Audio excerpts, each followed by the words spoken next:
તો અમદાવાદમાં ભાજપના કોર્પોરેટર સામે સ્થાનિકોનો વિરોધ જોવા મળ્યો છે। સરખેજના કોર્પોરેટર સુરેન્દ્ર ખાચર સામે સ્થાનિકોનો બળવો અને વસ્ત્રાપુર રેલવે સ્ટેશન પાસે આવેલ નિરાલી ફ્લેટ અંગે વિરોધ કરવામાં આવ્યો છે। ફ્લેટમાં ગેરકાયદેસર દુકાનો બનાવી હોવાનો કોર્પોરેટર સામે સ્થાનિકોનો આરોપ છે।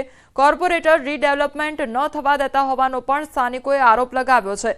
સ્થાનિકોએ જણાવ્યું કે કોર્પોરેટરે બિલ્ડર પાસે ગેરકાયદેસર દુકાનના બદલે દુકાન માંગતા રીડેવલપમેન્ટ અટક્યું છે। સમગ્ર મામલે સ્થાનિકો વિરોધ કરવા આનંદનગર પોલીસ સ્ટેશન પહોંચ્યા।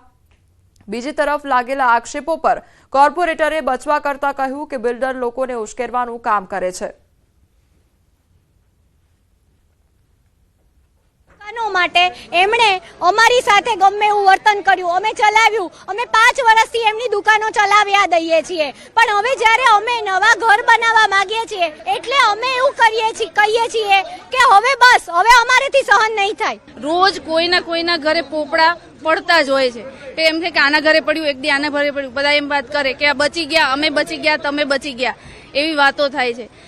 એટલી બધું ખરાબ હાલત છે ને કે જો કાલે સવારે અમારા છોકરાઓને કંઈ થશે તો એની જવાબદારી કોણ લેશે? સુરેન્દ્રભાઈ ખાચર કોર્પોરેટર છે, એનો ભાઈ પ્રદીપભાઈ ભાણભા ખાચર છે, એમને જાનથી ધમકી મને મારે છે। અમે કંટાળી ગયા છીએ કે તમે અમને મારી નાખો સરકાર, અમે એટલા થાકી ગયા છીએ, હવે હાથ જોડીને કહીએ છીએ। હવે એ લોકોને ઇલીગલ ડિમાન્ડો છે, ઇલીગલ દુકાનો છે બધી, એના બધી 7 કરોડ રૂપિયા જોઈએ છે દુકાનોના। બોલો સાહેબ, ક્યાંથી કાઢશે સરકાર? બિલ્ડર હા, એક દુકાન 7 કરોડ દુકાન જોઈએ, ગેરકાયદે એ બી ઇલીગલ છે, ગેરકાયદે દુકાન માંડવી છે। સરકાર અને મ્યુનિસિપાલિટી કઈ કામ નથી કરતી સત્તાધાર પક્ષમાં હોવાથી। બોલો સાહેબ, શું કરીએ અમે? બોલો, અમે બંને ચેરમેન સાથે છીએ। બોલો, અત્યારે હું આખા રીડેવલપમેન્ટની અંદર કોઈ સાથે જોડાયેલો નથી, કયા બિલ્ડર છે એની પણ મને ખબર નથી, અને લોકો મારા વિરુદ્ધમાં છે। પાછળના મારા સોસાયટીની અંદર 2 બ્લોક ટીપી રોડની અંદર આવતા હતા ત્યારે મેં ડીવાયએમસીને અને ધારાસભ્યને રજૂઆત કરીને છે તે ટાઈમે એ આપણે રોકાયું હતું કે ભાઈ આ રીડેવલપમેન્ટની પ્રોસેસ ચાલે છે તો ખોટી રીતે લોકોના મકાન તૂટે નહીં।